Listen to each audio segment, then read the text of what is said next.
place is Switzerland. The time, early spring, 1978.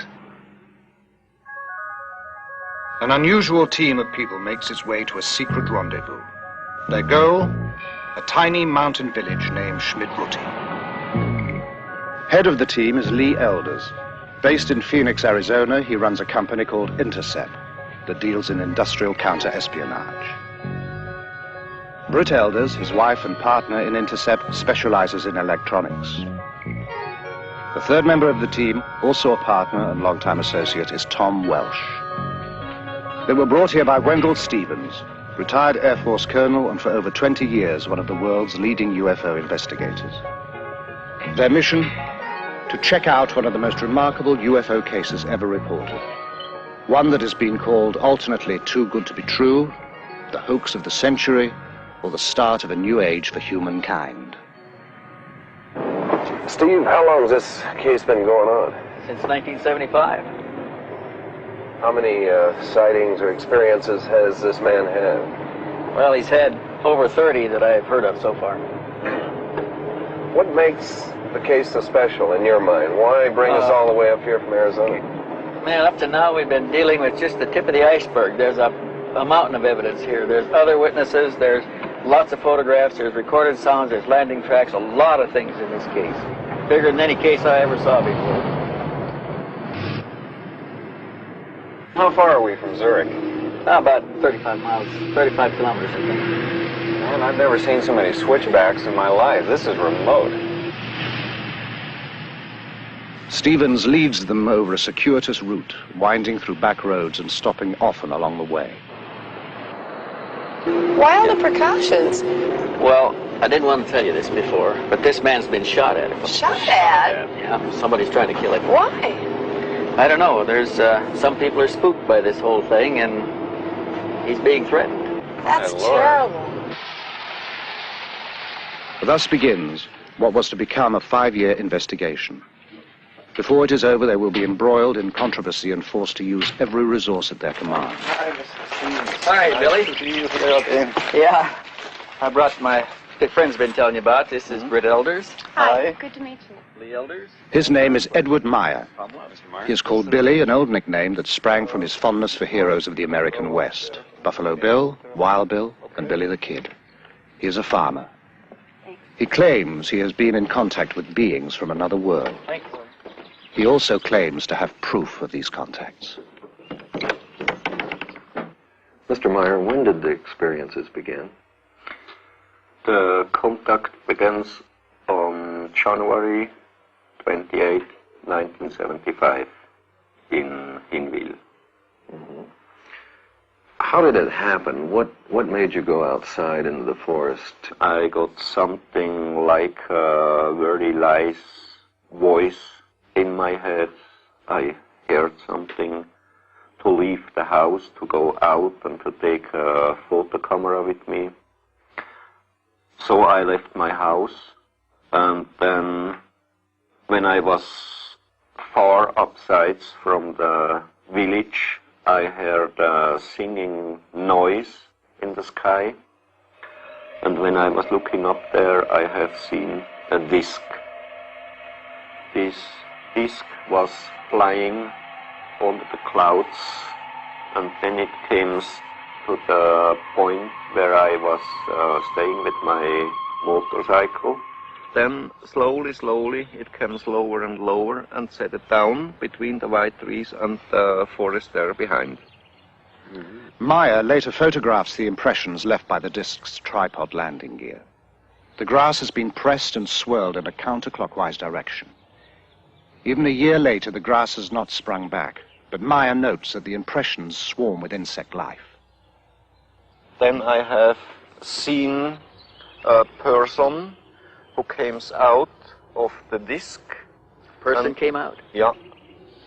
And when the person came out of the left side of the trees there, I have seen that it is a woman. Mr. Meier, what did they look like? She looks like a human from this earth. Like you, like I, like human beings from this earth. You call us extraterrestrials, and you attribute to us superhuman powers. But we are like you. We too are still far removed from perfection and must evolve constantly, just like yourselves. After the first words, we turned and was going to the tree here. You walked over here? Yeah. How tall was she, Billy? About 1 meter and 70 centimeter. About like that? Show a little bit. About like my size. Ah. Yeah. And then she sits chest here and I here. Sit down. Ah. Then you sat here and talked to her? Yeah. Then we was talking here for about 1 hour or 1 hour and a quarter, something like that. Did she give you a name? What did you call her? Yeah, she told me her name is Semjase. Semjase. Yeah. Billy, what kind of feeling did you have sitting here under this tree with a woman who just landed in a spacecraft? I wasn't afraid about these things. I was afraid about the army only, because they have a station somewhere there behind the forest. But I wasn't afraid about the disc. Where did they come from, Mr. Meier? They shall be coming from the star picture of the Pleiades. The Pleiades, a bright star cluster some 500 light years from Earth.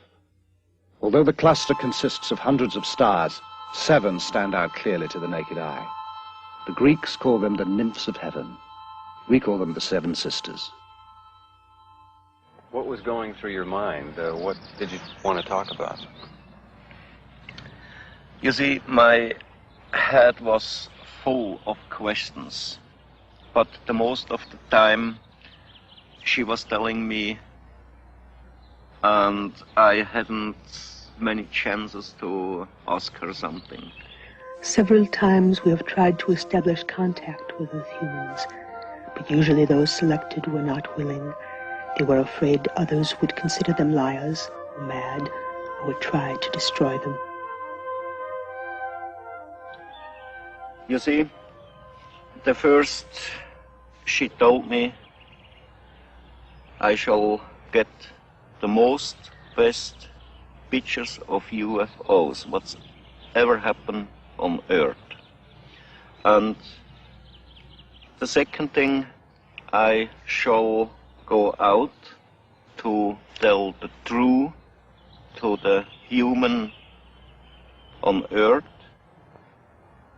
why they are coming to here, what reason they have, that they are coming to Earth not to harm us, not to make war, not to bring peace, just to bring a teaching. Why are they interested in us, a society thousands of years behind them in technological development? According to Meier, we share common ancestors. Their forefathers were our forefathers. We are, in a sense. This is the place, Bergerumlikon, where I took that picture. Show us how you took the picture, Billy. Oh, Meier takes the team to other contact sites and demonstrates how he operates his cameras. I have here a small wheel to turn the film, and I can get the picture. Where was the ship exactly when you took it that day? You see, there is standing Wendelle. Yes. It was about that place. Hovering above Wendelle to some degree, right? Yeah. Uh-huh. You see, on this way I put on my camera. Yeah. We're taking movies, right? Yeah. With a film camera on a tripod, Meier can shoot stills with his 35mm camera at the same time. And then I can start to film. Here I got the movie when was the ship hanging there up, and when it after was jumping by side. Jumped? Yes, jumped. It jumped away nearly so fast and the speed of light. By jumping, Meier means the ship disappears and reappears. Each time I got electrical hit when the ship was jumping, and at later time they told me there shall be a very strong power field electrical power field, and from that out I always got the electrical hit. By electrical hit, Meier means an electric shock. He also noted a light shift at each event. Billy, how many sightings have you had here? On this place I had one... Meier takes the investigators to over a dozen sites, describing the craft, which he calls beam ships, and relating the information he says the Pleiadians gave him. Are there any other groups coming here, Billy? How they told me there are each year about 22, 23 different civilizations. They come to here to work here, study here, visit here. And other thing, there are, together with the Pleiadians, working here on Earth about 8 other groups. But they not belong directly to the Pleiadian civilizations. But they work together with the Pleiadians. They work together with the Pleiadians. So there's an association of some kind between the Pleiadians and some others that are also... Yeah, exactly. Yeah. Well, how long have they been coming here? For the past 13,500 years about. 13,000? Yeah.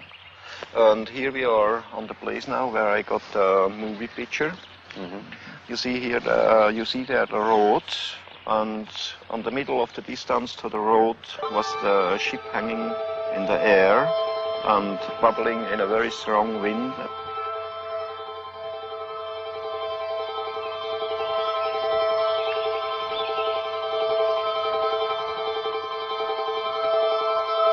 And in the background on the road was driving cars from Teilingen to Rumlikon and from Rumlikon to Teilingen. But if somebody have seen something about the ship out of the cars, I don't know. You didn't hear anything after that? No reports.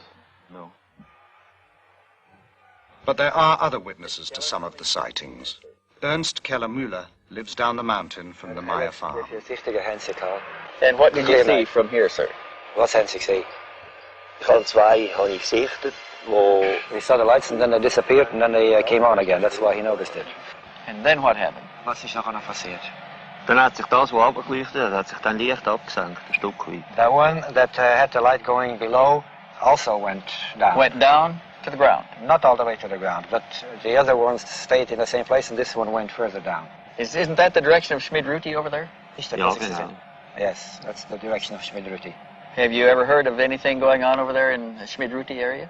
A couple of days later he called Schmid-Ruti to find out. Did you know Mr. Meier at that time?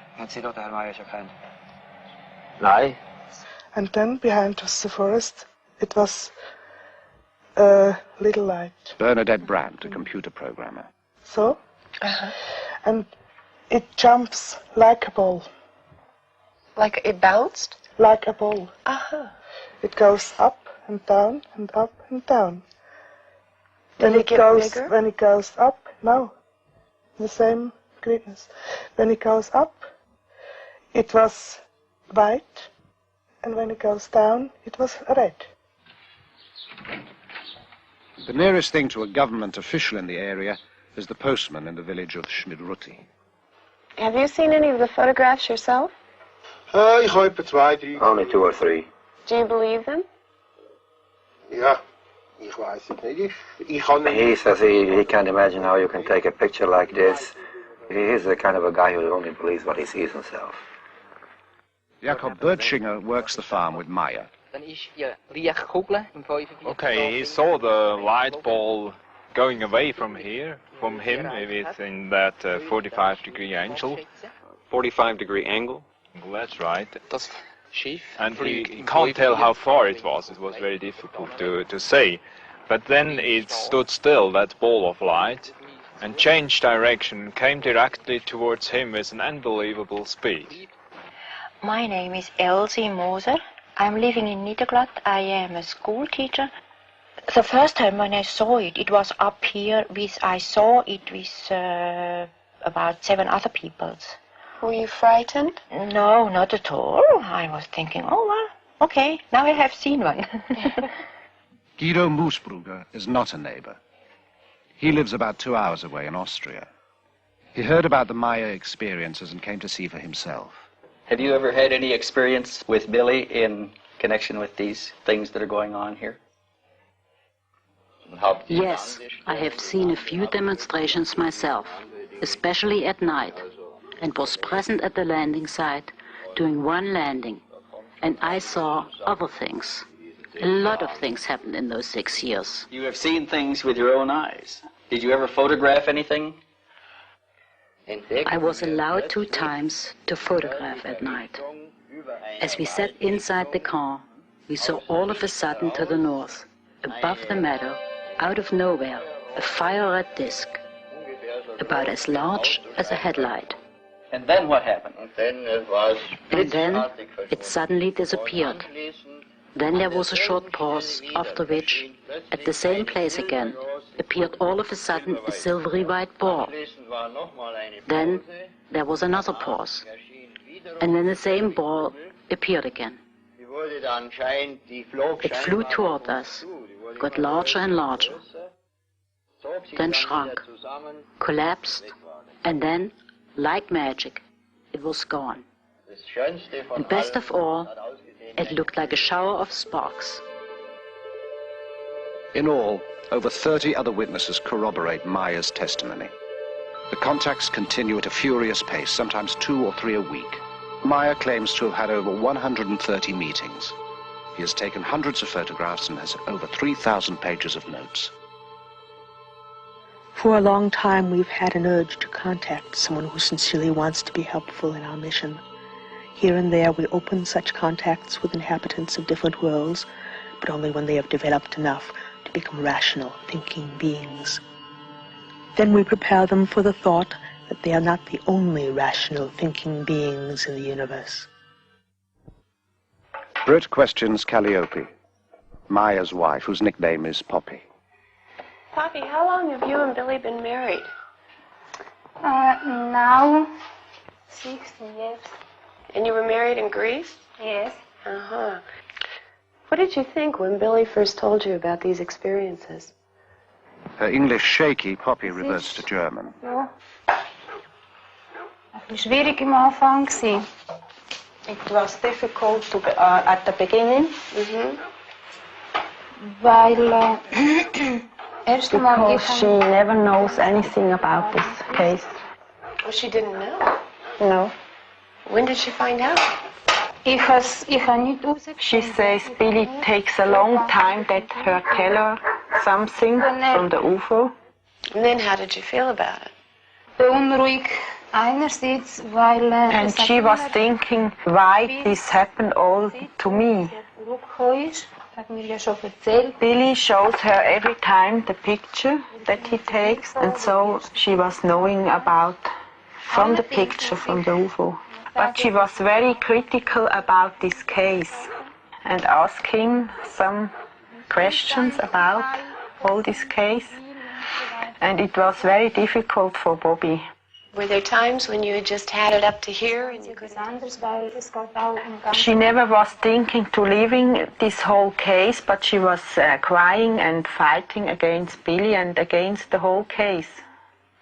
At one point, Poppy admits, she was so fed up she burned half the photographs. Today the feeling is other because she knows very well about the whole case and things about the Pleiadians, and this is very important for her. Listen here.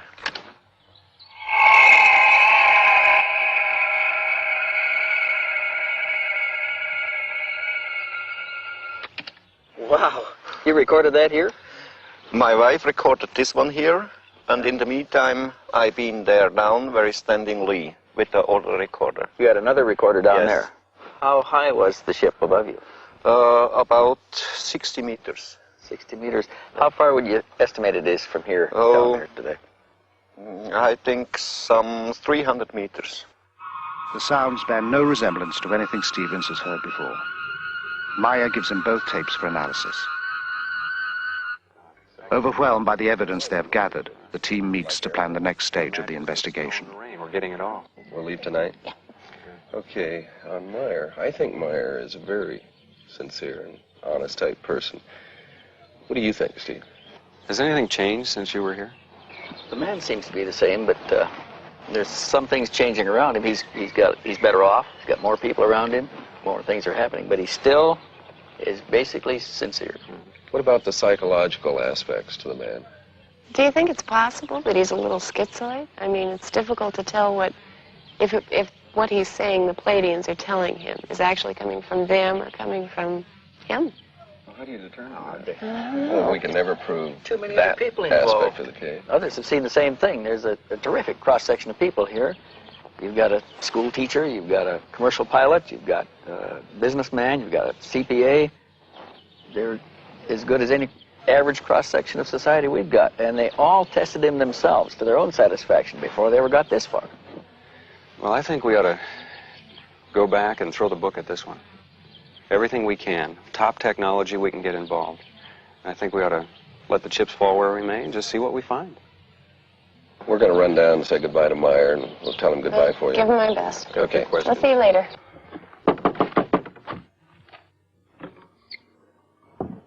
They've done what they can here. Meier has turned over all his material, but he has one more surprise in store. So we want to thank you for all your time and trouble. Oh, yeah. Okay, just a moment, wait. Okay. I have you something. Here. What's this? Metal samples. Metal samples? Yeah. Where did you get these? I got it from Semjase, and she brought them from Era. Are they extraterrestrial? Yeah. Metal samples. The kind of hard evidence Stevens had hoped for.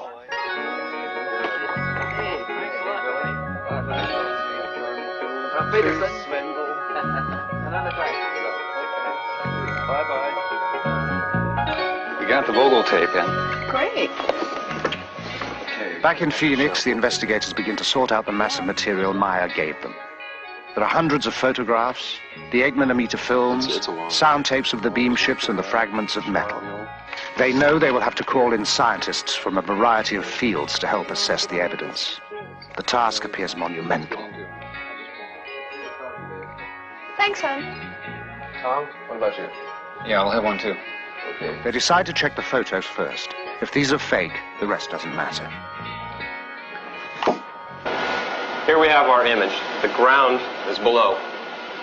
We'll place this on the platen, emulsion side up, in order to focus on the emulsion. The first step involves translating the photographic image into digital information, the language computers can read.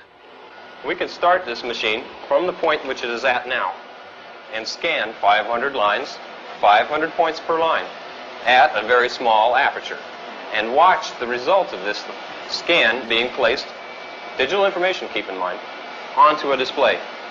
All right, over here on our display, we can observe what the densitometer is doing. This microdensitometer is the same one used to help analyze the photos beamed back from space by the U.S. Pioneer mission. And tell it that we want to go 5 microns between each pixel. It will be digitizing a ½ centimeter square, scanning the first lines. The digital information will be sent on for an analysis that will take weeks to complete. Meanwhile, Welch and the Elders decide to learn what they can of the history of UFO experiences. But can you give us some more background on this phenomenon? What is this all about? Well, it's not a new thing, Lee. This thing's been going on for a long time. How many sightings have there been? One of the researchers calculated that there may be as many as 70,000 reports in a year, worldwide. Is there anything these sightings have in common? Okay, there are some common things, commonly reported.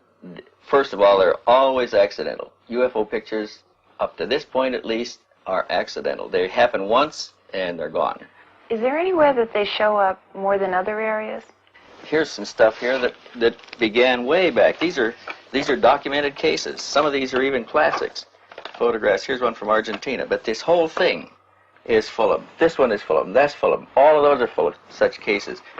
In Stevens' files are over 3,500 photographs of UFOs, some from early in this century. Most were single sightings, some observed by several people at the same time. In Perry, Ohio, the whole town watched a UFO at twilight for 30 minutes. In Brazil, a Navy photographer took a series of photos of a UFO flying over his vessel. Observers at NASA have spotted UFOs at our space launches. Tientsin, China, Woonsocket, Rhode Island, Norway, Corsica, Japan, New Jersey. These are among the sightings that are reported. No one can guess how many go unreported. They're pretty much all over the world. I don't think you could pick out a single place and say that there are more UFO sightings there than any other place. It's a worldwide phenomenon, and primitives as well as advanced societies all view them and they see the same things. What's the public's reaction been to all of this? Well, there was a poll made about 3 years ago, I think, where they asked the question, I think the question was, how many people believe that UFOs exist? And this has been a progressive thing. It's been growing. And the last one showed something like 65% of the American population believes that UFOs exist. Why don't they contact our national leaders and land someplace like on the White House lawn? I'm not sure that national leaders haven't been contacted. There is some indication that various world leaders, even church leaders, have been contacted. Mary, do you have that file that we had on spectrographic analysis that we did? Oh, yeah, Tom, it's As right the here. investigation continues, results from the testing begin to come in to the Intercept office in Phoenix. Hey, Lee. Hey, Tom, what's up? Just got this back. We sent this photograph over to Neil Davies. Just got his report back. Neil Davis. Physicist, aerospace industry subcontractor. Right, okay, got it. Examined the photograph with microdensitometer. Also, these you're seeing here are the black and white color separations that he did, and let's see what the results were here. Examination of these plots did not reveal any details which would cast doubt upon the authenticity of the photograph. And there's more. Color copy names, color separation. Nothing was found to indicate a hoax. And his conclusion is even more interesting. Let's see, black specks. Nothing was found in the examination of this print which could cause me to believe that the object in the photo is anything other than a large object photographed at distance from the camera. Meier reported 6 different configurations of Pleiadian beam ships. Davis analyzed what the investigators designated as Variation 2. Variation 3 now goes to computer analyst Jim Dilatoso. This is the new picture that we digitized last week using the microdensitometer. We transferred it over to floppy disk here. Let's look at the first map in low-pass filtering. Why these particular colors on the screen? What are we seeing? I mapped it in such a way that the real colors are not what we're seeing, but one shade of a color that's really similar to another one, like 2 shades of red, are in high contrast so that we can really see the difference. I see. Have you found any anomalies yet, of any kind? Anything? I find strange things, but nothing that would tell me that someone's tampered with the pictures. I see. Nothing indicating a hoax method or indicating superimposition or anything like that? Nothing that I can find. Have you been working on the grain at all yet?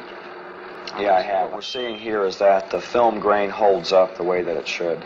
In the pixel distortion test, it appears to me and to the computer that this object was photographed in the same original piece of film at the same time that the background was photographed. In other words, no overlay. I would say these pictures are genuine. Extrapolating from Meier's accounts, Dilatoso programs the computer to duplicate the lights Meier observed on the craft. At the moment, he has no explanation for their apparent rotation. Mary, any calls? Yes, Steve called. He's at home, and you're to call CRQ. CRQ. Okay. Call Steve. Tell him I'll get back to him in about an hour. I'll take care of this now. Okay. Hey, Lee, look what I got here. Stevens has more news. We got a report back from Shellman. Sound analysis. He had sent the sound tapes Meier took of the craft to Robin Shellman, specialist in sound identification. He found some things we didn't hear on there. Such as? Well, he picked up, besides the basic sound, he picked up a small dog barking. Of course, we could hear him. He picked up a European police siren. We never heard that. He picked up a crow cawing. Wait a minute, how in the hell does he pick all this stuff up? How does he determine the sounds? They've got a sound bank back there that they match sounds in. They can identify known sounds. Okay, on this sound bank of his, anything there to match it? He said he can't match the basic sound. He can match all of the other sounds on the tape, but he can't match the sound of the object itself, the emitted sound. Now look at this. He's concluded up to this point that the machine must have been built for a specialized application. Recognizing the sounds from such a machine may be difficult. Also, later, Shellman will theorize from the sounds what those specialized applications might be. About 4 hertz. Picked an area here that, next, Stevens takes the metal fragments to be examined under the electronic spectrometer to determine their components. Typical looking area in the sample. Preliminary examination of the metal has been done in Switzerland.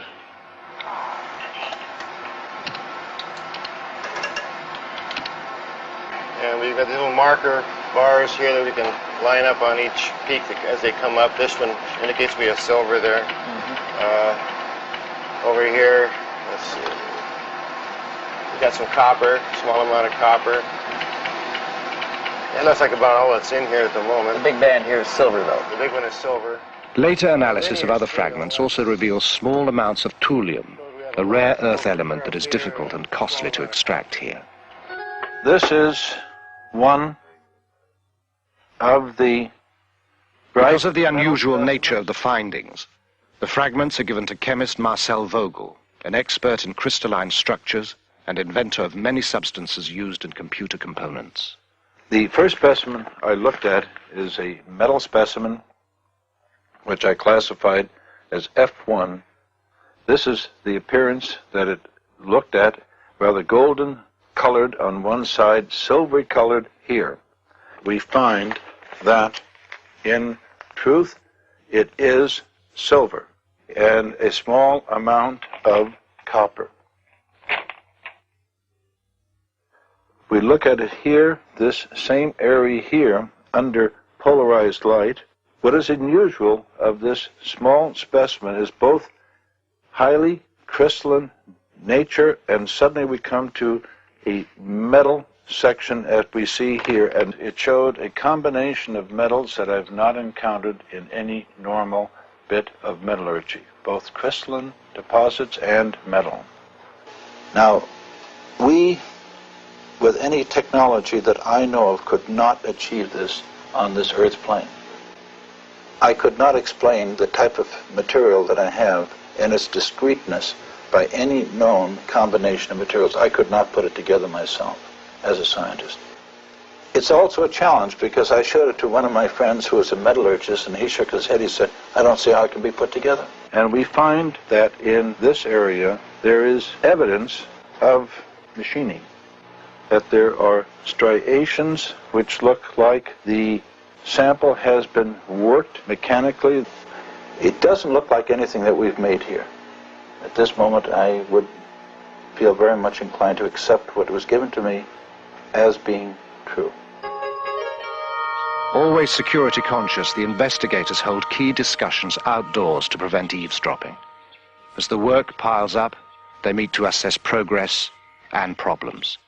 And that is, we've got a company back here and an intercept clientele, a pretty heavy clientele. What are they going to be thinking about these hard-nosed investigators running around chasing flying saucers? Tom, it's an investigation, and it's a good investigation. No matter whether you're doing a murder one investigation or industrial espionage, you still have the basic criteria that you follow, investigative procedures. And I think if we maintain those type of procedures, I think we can control the situation. There's one thing that we haven't thought about.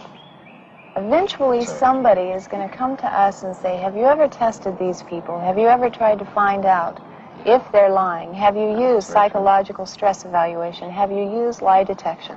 Yeah. Will Billy go for that? Oh, sure. I think Billy will go for it. He's been open with us all the way through. I don't think he'll stop at this point. Well, Steve, we've got another problem. We've put a lot of time and effort into this case already. We don't know when it's going to terminate. Well, I want you along. I want to do a real investigation on this, and I want real investigators. Well, what do you guys think? I think we should go for it. Okay, let's hope he's for real. Look, physicists say they're all hoaxes. I've been at this for 20 years. If this is a hoax, there are no real cases. The decision made, the team presses on. Computer analyst Jim Delatoso has some new findings to show Welsh. Let's go back and look at this picture again and get some information about the edges. I've discovered this interesting program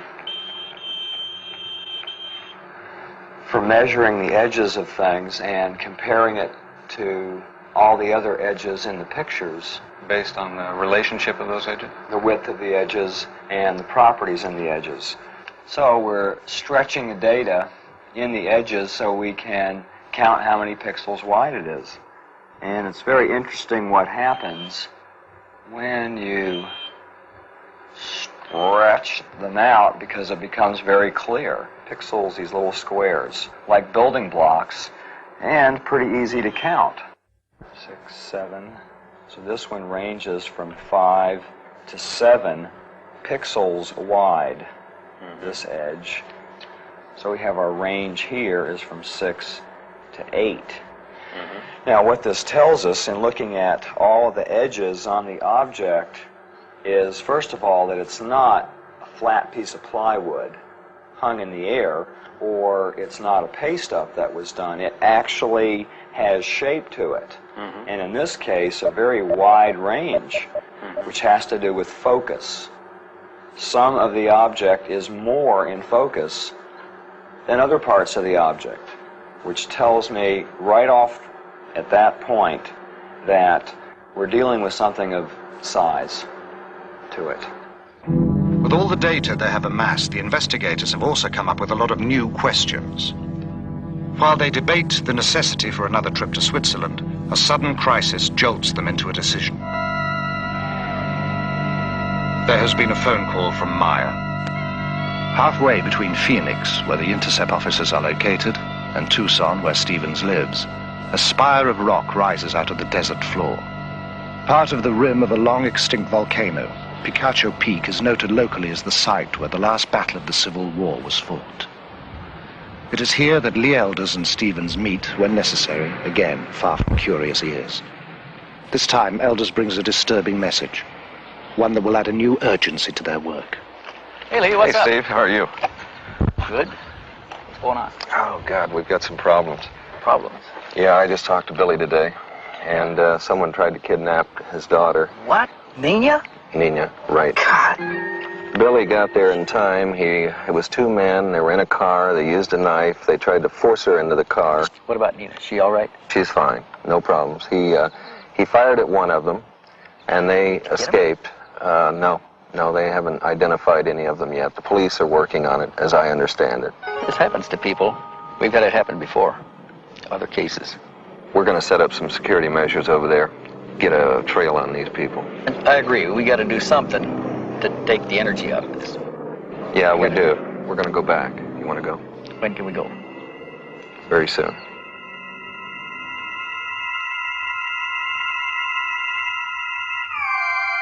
Hey, amigo, any phantoms up there? Clean up here, but I want to check for third wire. In Switzerland, the investigators start their security sweep with the phones. No infinities? Everything looks all right. I tell you what, we better run a TDR up the hill, though, see if anything's hanging on the line. What do you think about, what can we do with the people? We've got to do something. There's two things we've got to do with them. One is we've got to get them to change the patterns, primarily Billy. Change their movements, change their patterns. The second thing we've got to do is we'll have to indoctrinate them on security. Probably set up a night watch situation of some kind. Have enough weapons here where they carry weapon, flashlight, walkie-talkie? Carry the whole thing. Patrol the grounds at night. New additions to the farmyard since their last visit include a pair of peacocks whose raucous squawks make them as effective guards as the farm geese. There are new photos, too, and more film. In some, the beam ship hovers by a tree. Meier says they use trees as a kind of magnetic ground. Two or more ships in the same shot are almost unheard of in UFO photos. Meier has dozens of such pictures.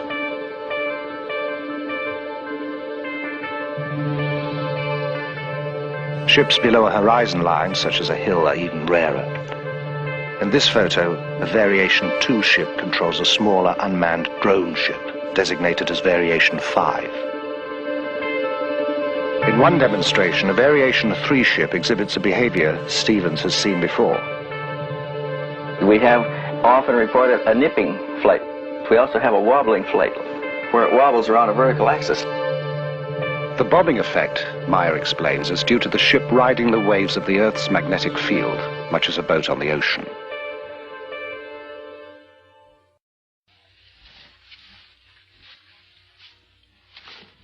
When Meier is about to have a contact, he receives a cooling sensation on his forehead. The communication is telepathic. He prepares carefully. He is usually taken aboard the beam ships, but is unable to describe their interiors very well. There are no words, he says. Apparently, they are totally unfamiliar. The gun is a precaution, due to the threats on his life. The hat is a favorite, one he picked up on his travels in the Middle East. The tattoo he received during a brief stint as a sailor. He dresses well because he can be gone for hours and the weather in these mountains changes constantly. The walkie-talkie is a necessity because he is often left far from where he parked the bike and must call to be picked up.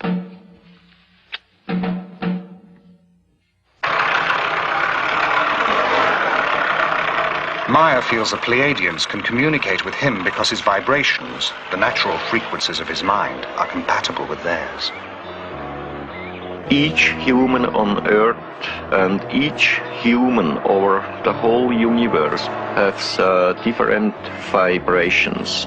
The vibrations of human is made out of his thinking, and the vibration themselves, they are something like magnetic electrical waves.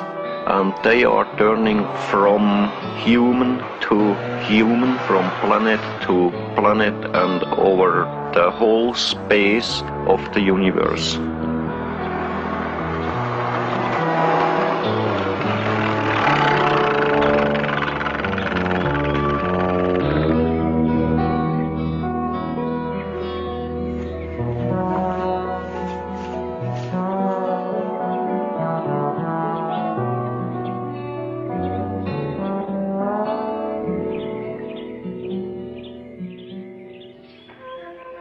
When entering your terrestrial state, we must make an adjustment in our vibrational patterns.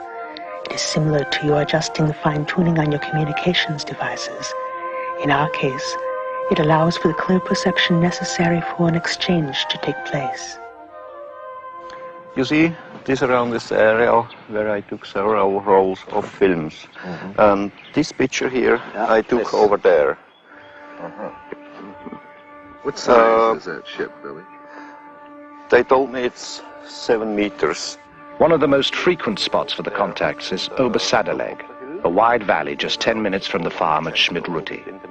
Here, Meier took one of his most spectacular series of photographs. Between both roads. And you can see here these lighted trees here. That's there up.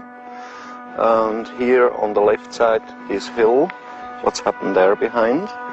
And the trees here down, it's that one there. Yeah.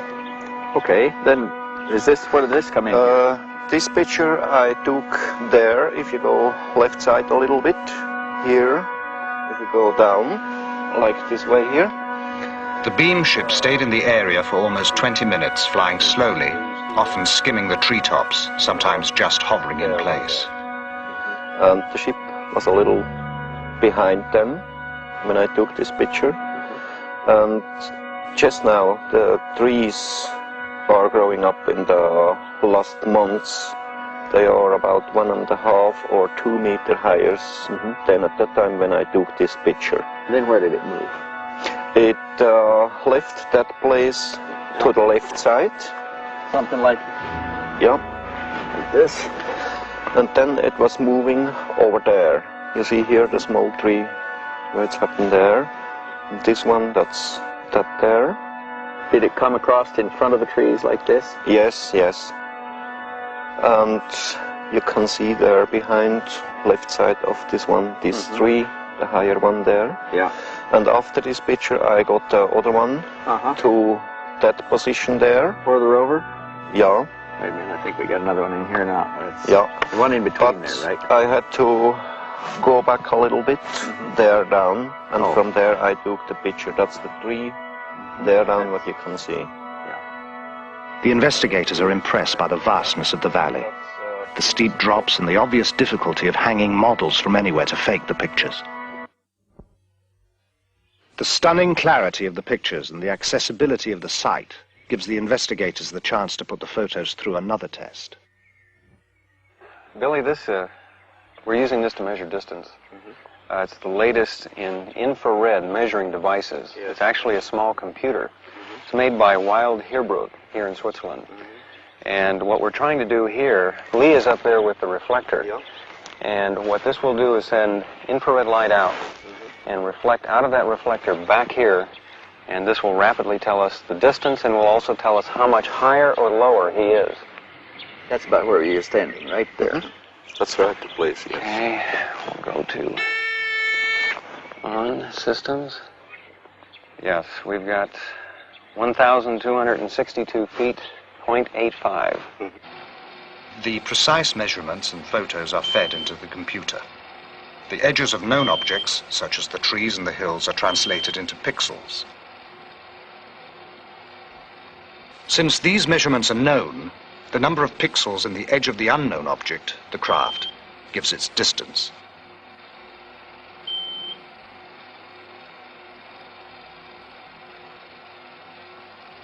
The beam ship is determined to be just where Meier said it was. Simple triangulation then gives its size, 7 meters, or about 21 feet in diameter. Billy, how many sightings? By now, the investigators have made over a dozen trips to Switzerland. The case takes up more and more of their time and taxes their ingenuity. Each test leads to another, and every result is double and triple checked. To test the possibility that the Meier photographs were made using small-scale models suspended by transparent monofilament, the investigators bring with them a detailed model of a beam ship they identify as Variation 2. While Welsh flies the model on a hilltop above the farmhouse, Meier and Stevens snap several rolls of film. The camera Meier is using is the same one with which he took all the other pictures.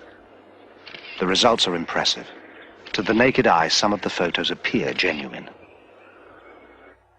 Those photographs, they're interesting. They look pretty good.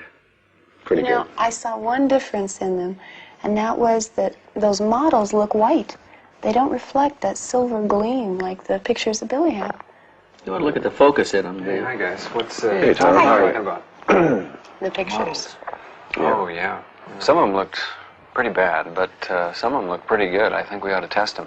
Pictures of the model are not all that good.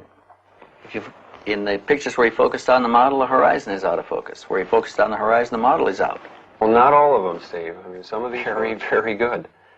We should put them in there for comparative testing under computer analysis. We've got to have that comparison. Frankly, this could be a scam. So when we look at models, there's a variety of things that are different than when we look at photographs of these objects. Load in some colors first. That object right there is solid. It's one solid color. There's very little contour in it compared to other objects that are in the photograph, like the trees and things that we have color mapped in the background to be high contrast colors. And I've blown them up so we can look at the edges as pixels. So we're going from the brown object to the horizon. It takes 2 pixels. I mean, you can count it with your finger. You don't even need a computer. Why is that important? What does it mean? There's no contour to the object. Remember when we looked at the other photographs that were taken by Meier, the width of the edges ranged from 4 to 9. Point of the story. This is a small model. It's easy to tell small models. Well, we tested that fighter sequence, and that came out pretty good. We didn't find any strings in there. And when we got through blowing it up in the computer, we had the outline of the Mirage fighter, everything. The incident occurred at Schmarbühl. Meier claims the jet made 22 passes at the beam ship. Computer analysis using the information from a known object, the Mirage fighter, shows again that the beam ship is the size and distance Meier claims. What'd you find out from the base? You had some investigation going in that They're pretty tight here on military security, but they won't let us talk to the pilot. We did find somebody who claimed that he found a mechanic who worked in that squadron at that time, and there was an exercise going on, and an airplane did come back with the electrical system melted out. The fire control system had to change a lot of black boxes, get it operational again. What about Meier? What are we going to do with him? I think we ought to put it to him, you know. Let's go for the man, find out if he's telling the truth, and put the full court press on him.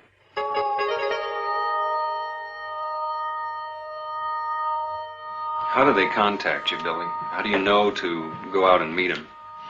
Yeah, that's a simple way. If I hear the order in my head to go to a contact, then I leave the house or just the place where I stay at the moment, and then they will guide me to the place where they pick up me. Well, let me ask a question. Why you? You see, I can work together with them because I understand to close up my Earth body vibrations. See, Billy's explained to me before that they perceive in Earth humanity all the vibrations of lust, envy, greed, avarice, all of the things that make us dense, and it gives us a heavy vibration that they react to as a bad smell.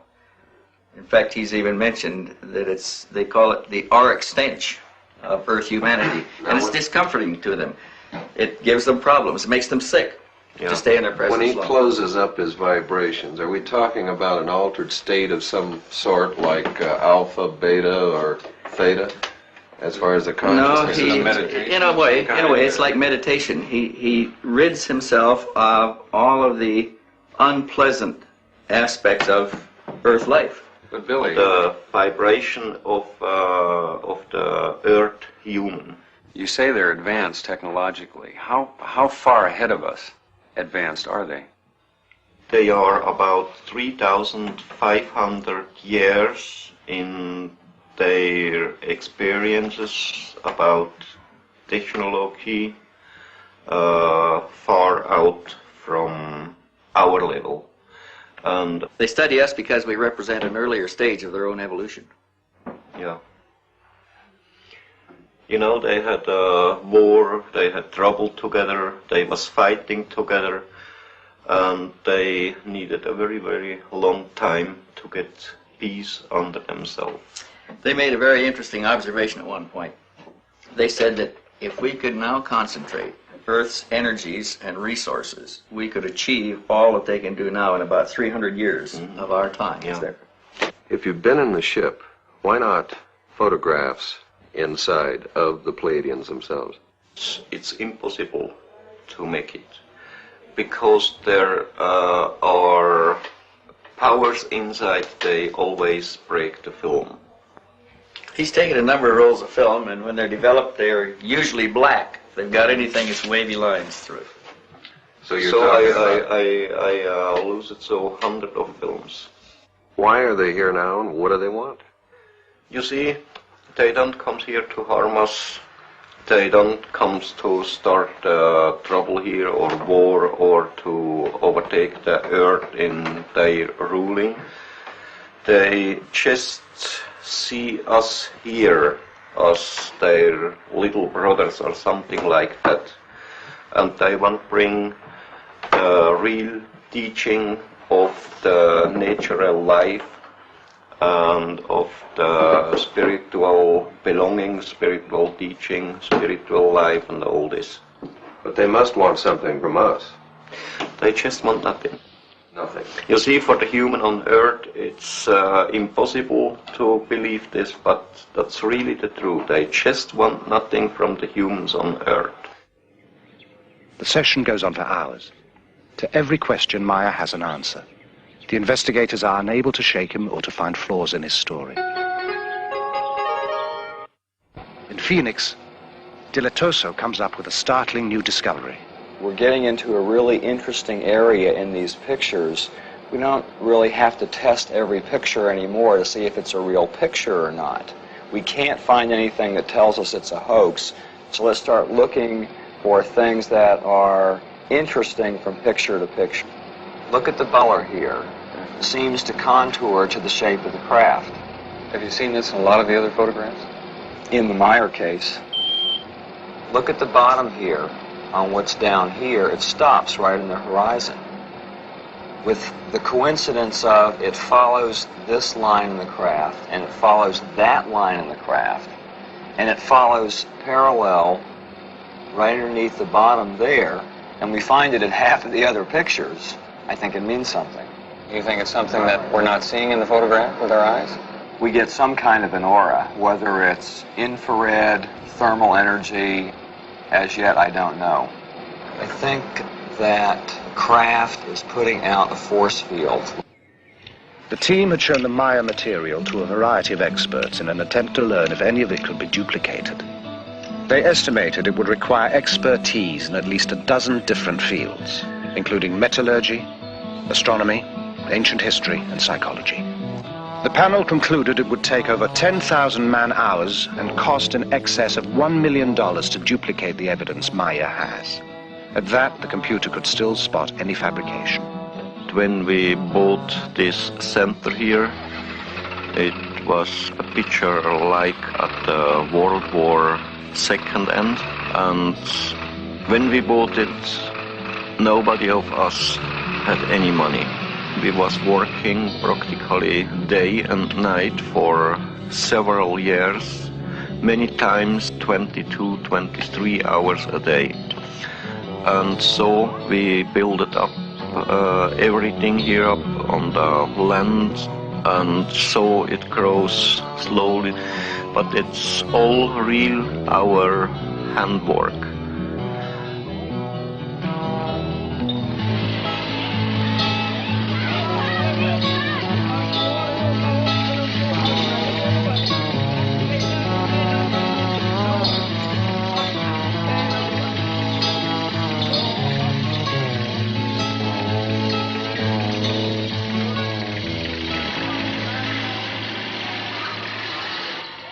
This is a psychological stress evaluation test, better known as PSE. What we're going to do is ask you some questions. You'll answer yes or no. We will tape these questions. The tape will go back to the United States. At that time, we'll test it through a computer to measure your micro tremors in your voice. It's like a lie detector test. Yeah. Would you agree to doing this? Go on, start it. Okay, first question. Is your name Eduard Meier? Yes. Could you speak a little louder, please? Are you wearing a shirt? Yes. Do you live in Switzerland? Yes. Have you taken photographs of Palladian spacecraft? Yes. Do you ride your moped? Yes. Do you receive your mail at Schmidrudi? Yes. Did you fake the photographs taken at Obersadeleg with a model suspended... No. Wait till the answer, or wait till the question is finished. Suspended by a string? No. Let's do that one more time, okay? Wait till I finish. Do you live in Switzerland? Yes. The tape is taken back to be analyzed by Bob Phelan, a former criminal investigator with the Sheriff's Department of Colorado and a specialist in lie detection. Was also a yes answer. Number 3, do you live in Switzerland? Yes, he lives in Switzerland. There's enough stress here to indicate that probably isn't where he prefers to live, or he's lived someplace else. Question 4 was the first relevant question you asked him, is have you taken the photographs of spacecraft? His answer was yes. He's being extremely forceful, though not deceptive. my opinion on that particular question is that he's being as truthful as possible. Mm-hmm. Number 7 was the second relevant question you asked him, and he answered right on top of the question.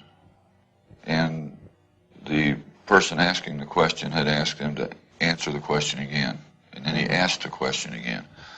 The stress levels between the two diminished the second time that the question was asked, which is not indicative of deception, because stress builds in a deceptive pattern. It doesn't diminish.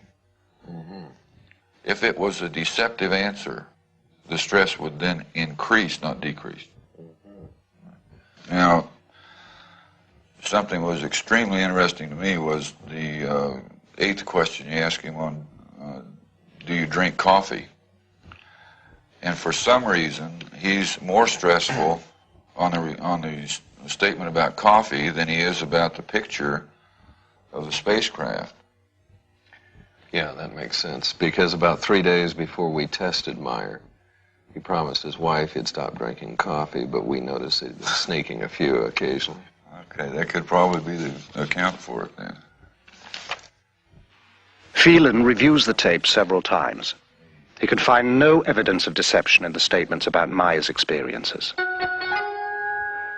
Much of Meier's film has been lost or stolen, but the remaining sequences are, as promised, the most astonishing ever released. In one demonstration, the beam ship flies around a tree, which can be seen to sway in the backwash.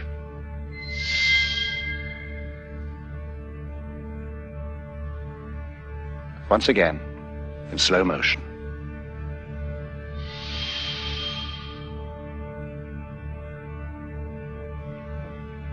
Even slower.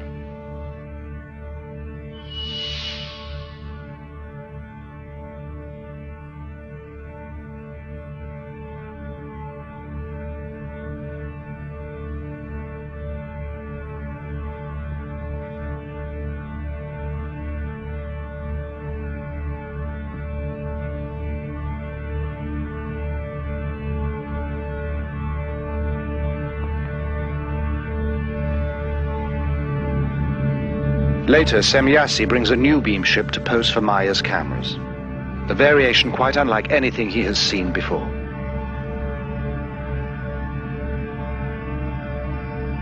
She explains, as best he can understand it, the function of the spheres for propulsion of the craft in interstellar travel. The sound of the new beam ship shows marked differences to the sounds of the other variation craft. Meier tapes these as well. The tapes are taken to electronics consultant Niels Rognerud and sound engineer Steve Ambrose for examination. We have 2 pieces of equipment. One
Niels, would it be possible to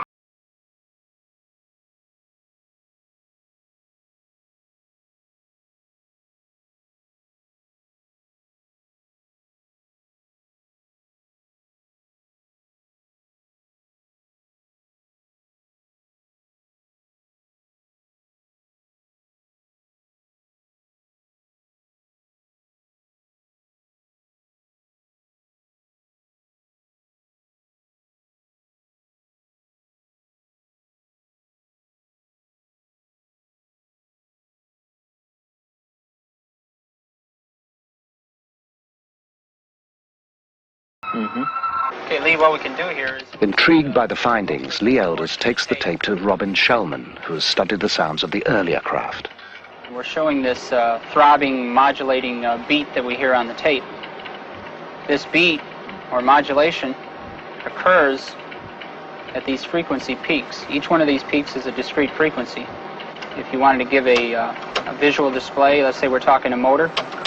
Could be a motor, a shaft of a motor with 4 magnetic poles or coils around this shaft.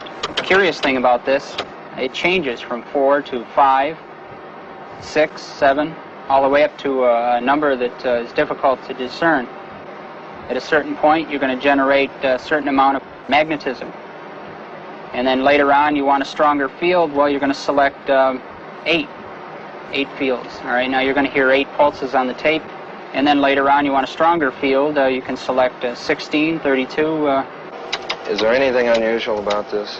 I would think it's highly unusual. I don't really see any application for it, with the exception of, like I say, either generating a magnetic wave of some sort for laboratory purposes or maybe in this case, propulsion. Without ever having seen a picture of the new beam ship, Shellman has drawn a representation of the spheres and offered an explanation of their function.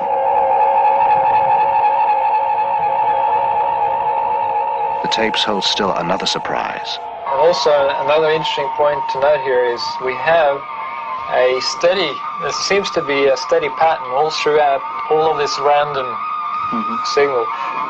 It seems to be level change very steadily in around 5 to 10 cycles per second, which happens to be in the area of the natural magnetic resonance of Earth, also called the Schumann resonance. Is that significant in any way? It could be. It's just interesting to note the correlation there. The peculiar correlation is something strange. I mean, why would the correlation be there? Yeah. You can see it on the oscilloscope. Meier says the beam ships can ride the magnetic field of the Earth. Rognerud's findings seem to bear this out. Going back to computer models of previous beam ships, simulation of the revolving lights reveals a kind of pulsing that matches the varying frequencies. Analyst Jim Dilatoso is convinced that the sound and light frequencies are related.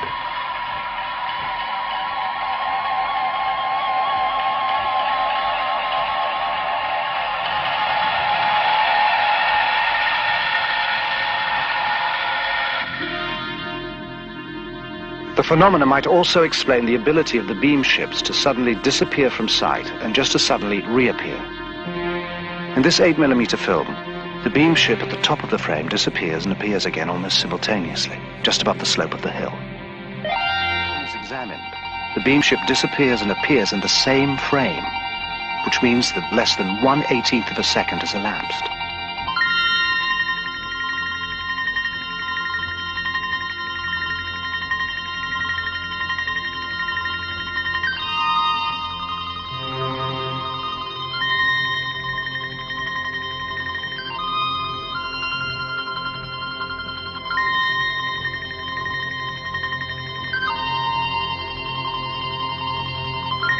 In order to complete their background research, the Elders visit Scotland to talk with John McVeigh, a member of the Royal Society of Astronomers, and a published authority on the structure of the universe and the possibility of interstellar travel. Is it possible to travel from the Pleiades to this planet? I think the only way any intelligent beings and living beings could possibly reach here the environs of the Sun from the Pleiades would be by some unconventional means. Probably by hyperspace. One can use this term now a bit more freely because it has kind of scientific significance now. You know, this McVeigh is quite an impressive guy. He's written 6 books on related subject matter, life in outer space, interstellar travel. I think he knows quite a bit of what he's talking about, myself. Yeah, I've got one question I'd like to ask him, though.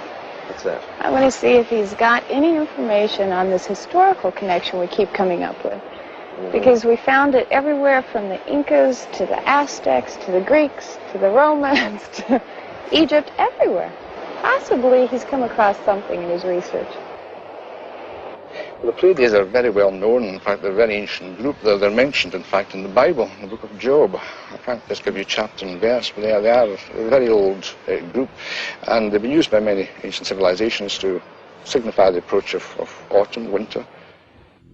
Hippocrates recorded that summer begins with their rising and winter with their setting, and Greek temples are aligned to these events.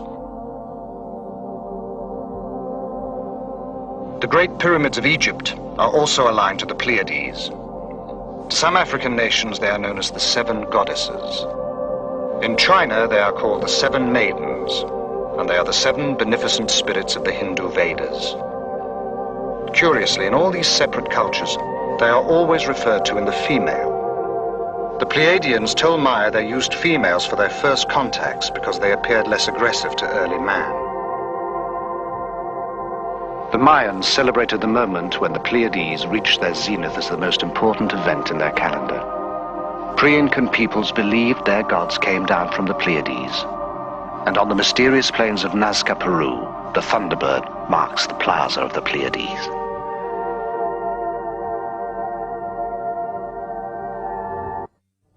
In other cultures, the cluster is regarded as the place of God's house, the center of heaven.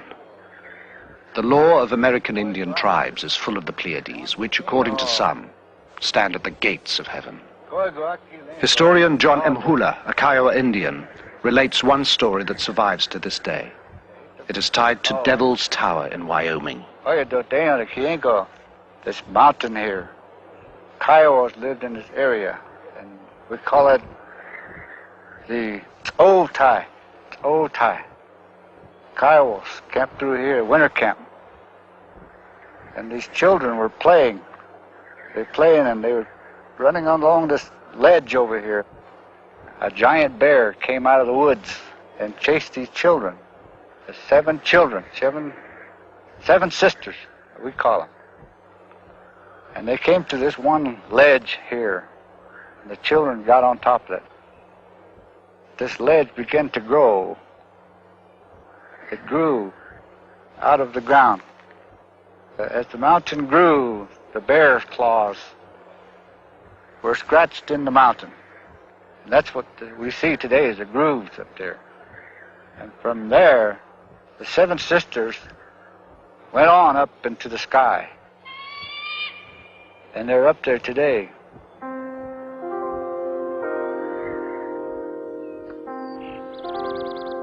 The Pleiadians today, they wasn't created and born on the Pleiadian planets. They came out of the planets of the system Lyra and Vega. But too, they was not created there because their forebears came from some other planets and other galaxy somewhere into space. Those space travelers who were the ancestors of Earth races came from star systems differing from yours in many respects. When these ancestors came to your planet too, there were already humans developing here. Since in the universe there exist many different colored peoples, races developed here that were able to adapt to the conditions in different parts of Earth. We can see also we not are the baddest races in the universe.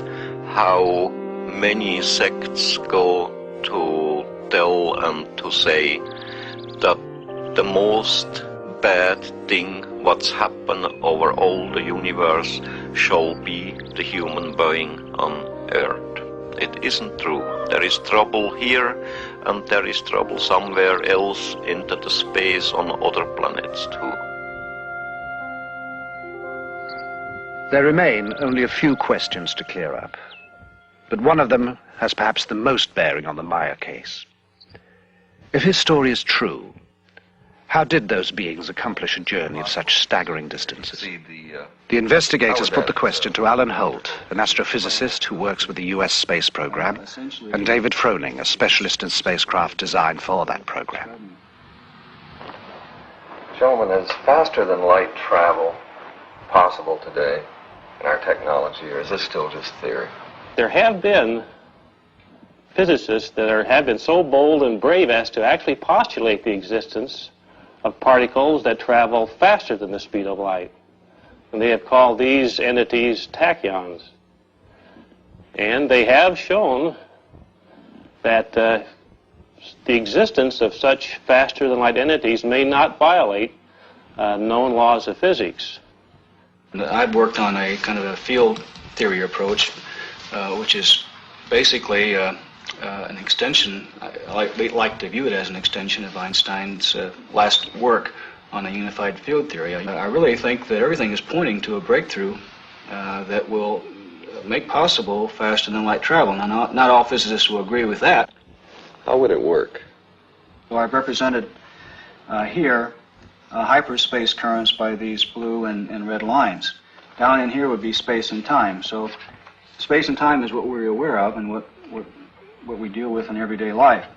But there could exist a higher dimensional space, a hyperspace, that we can interact with by certain configurations of electromagnetic energy patterns. So the concept here would be you start out with a certain pattern.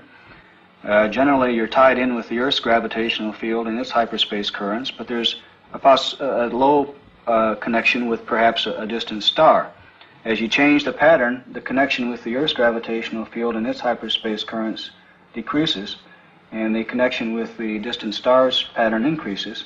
And so, in effect, you're being pushed away from the Earth's gravitational field and pulled in to a gravitational field of a distant star. I had some artists do some work here showing a spacecraft leaving our solar system and going out of space and time. This red line represents the division between space and time and hyperspace.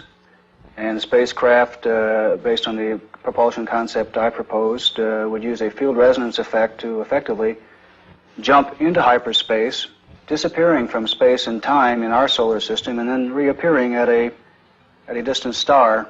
Mr. Froding, you showed me a diagram that you had worked up that's very similar to this, that describes a hyperspace leap in some fashion also. It's remarkable how similar they are. What I've tried to symbolize by this diagram is, first of all, the familiar space-time plane of existence shown here in blue of our physical world. At the journey's start, some distance is traveled and some time taken getting out of the solar system is shown by the curved line at the left. Then a hyperspace jump covers most of the distance with almost no lapse of time. Some time is taken again decelerating to the target, the curved line on the right.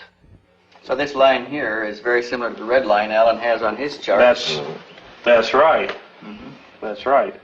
This line he shows here, the jump I show here. Yeah. What shape would such ships have to be to make such a trip? I initially came up with this design, with a central circular symmetrical shape. This top figure shows a field resonance system in its space-time jump mode, where it initially rises up to a certain point, and as it rises up, as the pattern gets closer to the resonance point, the colors can change, showing the higher energy flow. And you do get an effect in this concept that is very similar to what is observed in some UFO sightings. Okay. Dave, concerning the Pleiades, they're about 500 light years away from our planet. What would you estimate the time in this form of travel? Well, we're talking about on the order of eight-hour transit times between the Earth and the system, such as the Pleiades star cluster. Mm-hmm. According to Meier, the Pleiadians make the trip in something over 7 hours. Meier also says that the Pleiadian beam ship's use of the magnetic field of the Earth is something our scientists are close to being able to accomplish as well.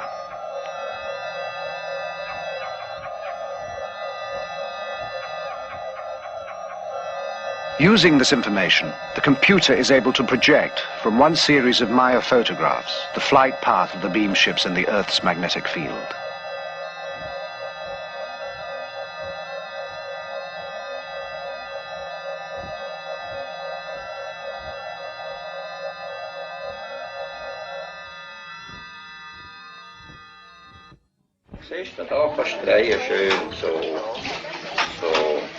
While the contacts continue, life on the farm proceeds at an even more hectic pace. To help free Meier, volunteers take on a lot of the routine work. But their very presence, their questions, even their enthusiasm create as much strain as they relieve.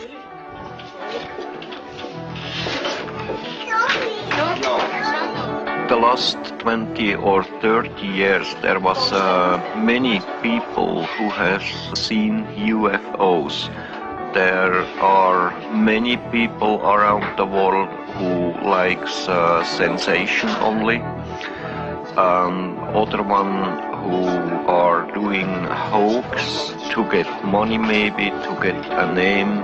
But there are really many contacts and many people who have seen UFOs.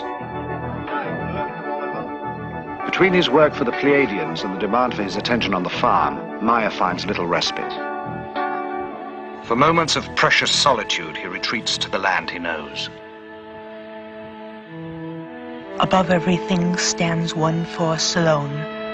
We call it the creation. It regulates the laws over all, the life and death of everything in the universe, because it is everything in the universe. Real spirituality comes from the understanding of the laws of nature, the natural working of cause and effect, each contributing to and sharing with all. When you indulge in ritual and ceremony, real spirit pines away until it is gone. A spiritually developed being acknowledges creation in all things, from the largest to the smallest. Following this way, fears and doubts vanish like rain before the sun. The story is by now a sensation in the European press. Every major magazine features Meier and his photos. Television coverage from as far away as Japan spreads the message to a public hungry for even more information. The quiet farm is suddenly a mecca, inundated with visitors eager to meet Meier, see the photos, hear his experiences firsthand. Agapula, ta mig exo. Åter mig in exo, mi laj mig upp this.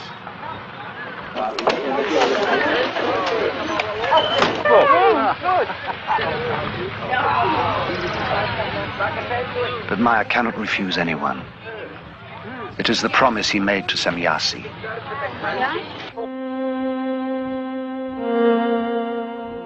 You have whole organizations which investigate our beam ships, but they have little material which is really authentic. However, the authorities already know much about our existence, but they continue to deny the fact of our existence, or even the fact of their research. They want only to rule the cosmos, but they are not even able to create on Earth peace among themselves.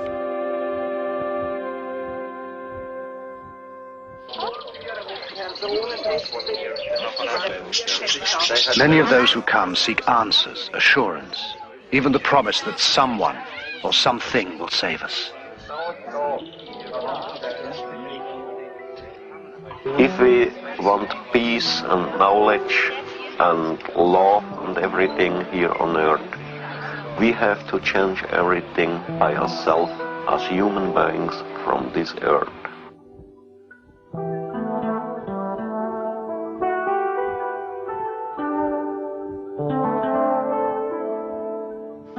And you are... Despite a severe language barrier on both sides, Britt Elders has grown close to the Meier children. Yes. And Gilgamesh Meier. Yes. Could you ask Atlantis for me if he's had any discussions with his friends in school about what has happened with the experiences? Mama, yeah, and sometimes. Und dann, was haben sie gesagt? They said always, it's not true what he said. And Methuselah, has he talked to any of his friends? Und hast du mit deinen Mitschülern geredet? Ja. Und was haben sie gesagt? Wir haben immer gesagt, UFO Meier. He said they make jokes with him and said to him, UFO Meier like this. And then they have to go to the teacher, and the teacher said to the other people why you say UFO Meier to Methuselah, and so they are quiet now. Would you ask them for me if they wished that their father had never had these experiences? Atlantis say on one side yes, and the other side no. Why the one side yes?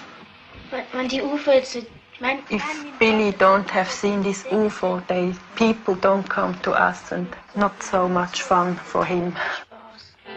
Not so much fun for him. It is especially hard on the children. With the publicity, security measures have tightened up. The children are taken to and from school, and their activities around the farm restricted. Most vestiges of a normal life have disappeared.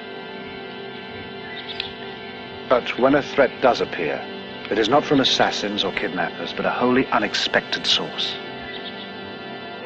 One night, the household is awakened by a brilliant light that bathes the whole area in an eerie glow. Meier, disturbed because he has had no telepathic indications, grabs his gun and his camera. The light changes shape and intensity. It moves out over the valley, illuminating the valley floor, rising and falling until dawn, then disappears. At his next contact, Meier asks Semjase about the phenomenon. She has no explanation. The Pleiadians do not know what the strange lights could have been. Meier is shaken. You know, everything is going on more and more difficult. I get trouble. I get trouble here in Schmidrütti. I get trouble with the government, with the people around us.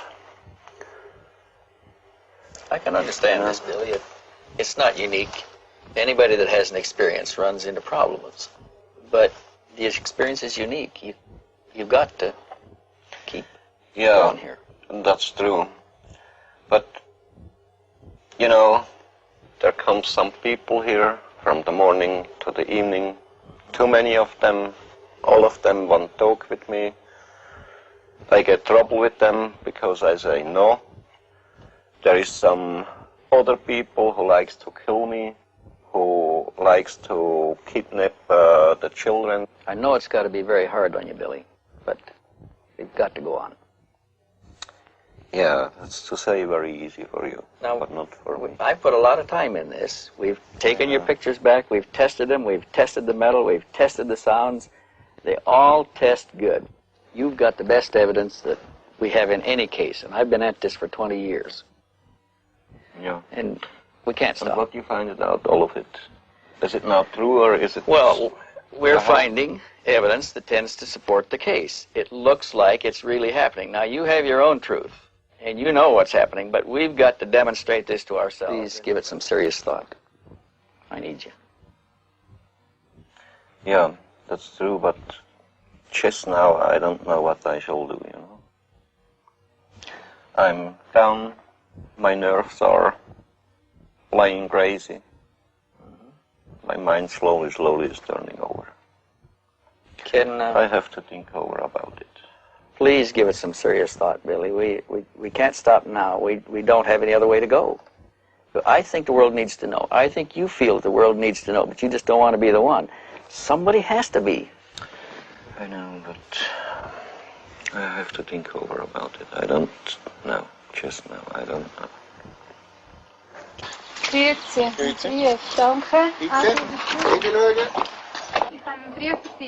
At the bottom of despair, an incident occurs that will reaffirm Meier's faith and give him the inspiration to go on. Stevens forwards a letter he received from a woman who had been seeing her daughter off at the Zurich airport. She shot several pictures, the usual departure shots, ending with a shot of the plane taking off. When it was developed, an object she had not noticed in the viewfinder of the camera had been captured on film. From the configuration, Meier recognizes it as one of the Pleiadian beam ships. Now he knows he is neither insane nor alone. For myself, I don't worry. I know the people over all the world calls me sometimes foolish, but too there is some other people who is thinking a little bit, there is other people who is thinking much, and then I don't worry if some of them calls me foolish or mad. Then I think it's very necessary to fulfill my mission, and I don't care about my health, I don't care about my life. If I have to lose my health or my life in fulfilling of my mission, then I have it to do.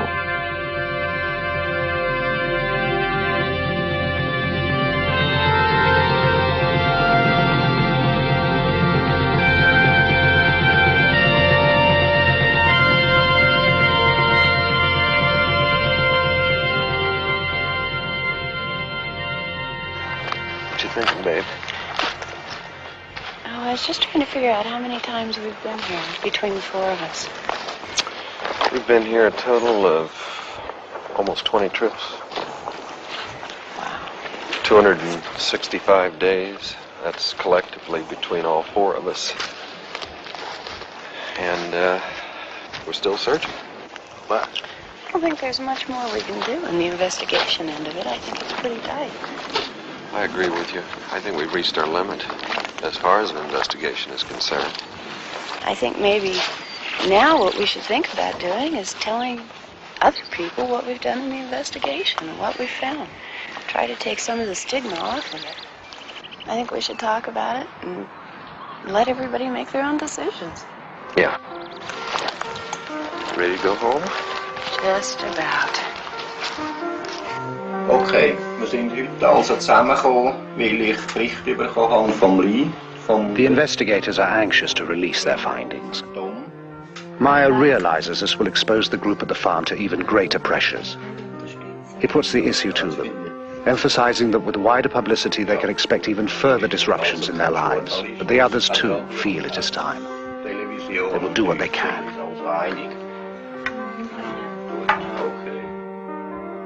Why here? Why in this tiny, quiet, ordered country known till now for clocks and cheese? A banking center, aggressively neutral, a winter and summer resort. Nothing about Switzerland seems to indicate the choice. Except Meier is here. Pleiadians told me if I like, I can go with them to the Pleiadi, to stay there, to spend my life there.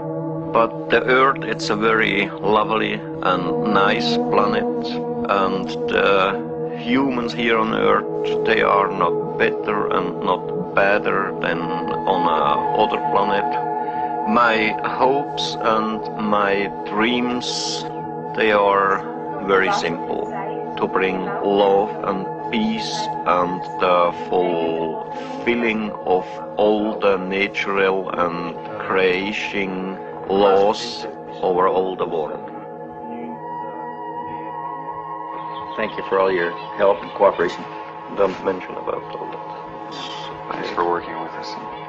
Everything. If we've given you a bad time, we apologize, but that's strictly been for the sake of the investigation, okay? I hope we'll go on to work everything. We're going to look into it good. Yeah. We'll let you know. Well, we'll see you later. Bye bye, Britt. Good journey. Bye bye, Tom. See you Good again. flight. So long, Cheers. Billy. Wendelle. Yeah. Bye-bye. Kelly, it's been a pleasure. Bye bye, Lee. Yeah. Lee, just a moment. They still comes. They are working here together with us. They don't leave so early, they will stay here for the next couple of years. So, they are among us now, watching, perhaps waiting for us to join them.